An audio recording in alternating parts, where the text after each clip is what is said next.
Situation है जहां पर ये सारी चीजें क्या होंगी, होंगी ही होंगी। ठीक, तो अब आपको हम बताते हैं कैसे चीजें चल रही हैं। चाइना एंड इंडिया के बीच में कंपटीशन कोई नई बात नहीं है। चाइना का शुरू से कहना है कि इस एशियन रीजन के अंदर में, इस साउथ एशियन रीजन के अंदर में एकमात्र वो क्या है, लीडर है, और वो हमेशा से भारत की जो लेजिटिमेसी है, भारत का जो लीड करने की जो पावर है, उसको क्या है, क्वेश्चन करता रहता है ना। अब रिसेंट टाइम के अंदर में भारत के यूएसए के साथ संबंध क्या हुए, अच्छे हुए हैं। अब जब भारत के यूएसए के साथ संबंध अच्छे हुए, क्वाड के अंदर में भारत की इन्वॉल्वमेंट हुई है। क्वाड क्या है दोस्तों, 4 कंट्रीज की ग्रुपिंग है। कौन कौन से 4 countries, India, Japan, USA and कौन सा आ गया चौथा, ऑस्ट्रेलिया। इसके अंदर में इंक्रीज हुई है भारत की प्रेजेंस। इवन भारत लगातार रूल बेस्ड ऑर्डर की बात करता है, परसों भी मैंने बताया था कि रूल बेस्ड ऑर्डर होना चाहिए। इन सब कारण से चाइना और ज्यादा अग्रेसिव हो रहा है, कहां पर, आपके इंडियन ओशन के अंदर में।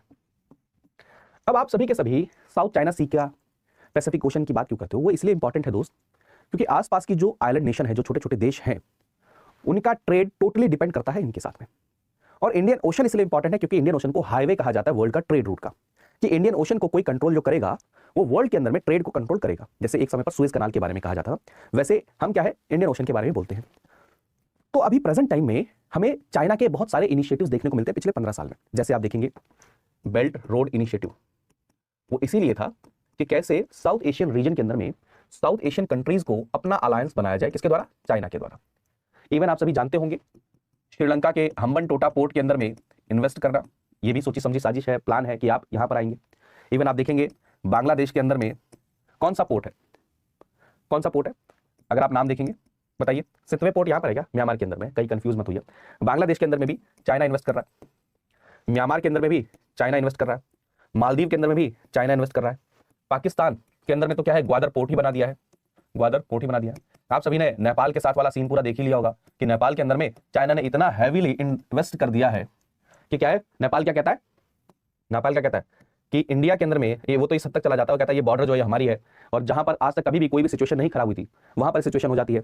ईरान अगर आप देखेंगे, ईरान को भी चाइना अपनी तरफ करने की कोशिश कर रहा है। यानी कि आप अगर एक और चीज देखें, चाइना हमेशा से कहता रहता है कि मुझे सार्क के अंदर में बुला लो, और भारत हमेशा कहता है कि आप साउथ एशियन रीजन के क्या हो, मेंबर हो ही नहीं। तो पता है वो क्या कहता है, कहता है इंडिया को हटाओ, हम सारे के सारे साउथ एशियन रीजन वाली जो कंट्रीज है आपस में मिल लेते हैं। यानी कि आप ये सोचिए कि वो पुराने समय से ही बहुत सारी कोशिशें कर रहा है भारत को रिप्लेस करने की, है ना। यानी कि टेंशन नई नहीं है, बहुत पुरानी चली हुई आ रही है। वो तो भला हो गलवान वैली इंसिडेंट्स का, कि हमें चाइना के जो गलत इरादे थे वो हमें नजर आते हैं, और एक बहुत इंपॉर्टेंट चीज हमें नजर आती है, क्या, कि हमारे लिए पाकिस्तान से बड़ा थ्रेट चाइना है, और हमारी पॉलिसी इस तरफ में अब शिफ्ट हो जाती है। क्या है, पाकिस्तान से ज्यादा इंपॉर्टेंट और बड़ा थ्रेट क्या है, चाइना है, और इस तरफ में हमारी पॉलिसी शिफ्ट हो जाती है। और उसके बाद में हम क्या करते हैं, अलग अलग इंगेजमेंट करते हैं, चीजें धीरे धीरे हम चेंज करना शुरू करते हैं। अब चेंज कैसे करना शुरू करते हैं, क्वाड के अंदर में हमारी प्रेजेंस होती है, ना सिर्फ इंडिया बल्कि क्वाड के मेंबर्स भी क्या करते हैं, इंगेज होना शुरू होते हैं। जैसे नेपाल के अंदर में यूएस कहता है हम इन्वेस्ट करेंगे, एंड इंडिया भी अपनी इन्वेस्टमेंट एंड टॉक को इंक्रीज करता है। मालदीव के अंदर में जो नई सरकार बनती है वो कहती है हमारे लिए इंडिया फर्स्ट है, वरना एक समय ऐसा था कि भारत की तरफ से जो हेलीकॉप्टर गिफ्ट किया गया था उसको वापस भेजने तक की बात कर दी गई थी मालदीव की तरफ से।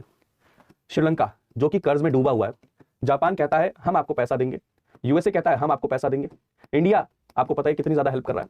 ये इसीलिए कर रहे हैं कि ये कैसे इनको चाइना की तरफ से शिफ्ट किया जाए दूसरी तरफ में। ठीक है, अगर आप देखेंगे पाकिस्तान को आप छेड़ नहीं सकते, क्योंकि पाकिस्तान तो बिल्कुल जाके गोद में बैठा हुआ है उनके। तो और कंट्रीज के अंदर में आप चेंजेस कर रहे हैं। मैं आपको समझा दूं ट्रेंड क्या चल रहा है। पहले चाइना हमेशा से क्या है, मतलब चलता रहता है कि यूएस के साथ, इंडिया के साथ में उसको कंपीट करना है इस रीजन के अंदर में। चूंकि चाइना के पास में पैसा बहुत है, इकोनॉमिक पैसा बहुत आ चुका है, फॉरेक्स रिजर्व बहुत है, तो इन कंट्रीज के अंदर में क्या है, बहुत कुछ इंपोर्ट, मतलब बहुत कुछ इन्वेस्ट कर रहे हैं, पोर्ट बना रहा है, रोड बना रहा है, सड़क बना रहा है। सामने लोग कह रहा है तुझे सड़क चाहिए, सामने वाले कहता है नहीं मुझे सड़क नहीं चाहिए, छोड़ो कोई बात नहीं, नहीं पकड़ा गला हाथ कर, नहीं सड़क बनवाता हूं तुम्हारे लिए, आओ चलो, वो वाले हालात में। तो चाइना यहाँ पर बहुत ज्यादा इन्वेस्ट कर रहा है। ठीक है, अब यहाँ से एक बहुत बड़ी चीज आती है कि क्वाड ने रिसेंट टाइम के अंदर में चीजें चेंज करने की कोशिश करी है, लेकिन एक और समस्या आगे आके खड़ी है, क्योंकि इन सारे देशों का जिनका हमने नाम लिया है, इन सभी देशों के अंदर में अभी इकोनॉमिक क्राइसिस चल रहा है। अब जब इकोनॉमिक क्राइसिस चल रहा है तो भारत के पास में वो लेवरेज नहीं है कि आप $100 बिलियन डाल दो, $200 बिलियन डाल दो, पैसा भारत की अपनी खुद की नीड है।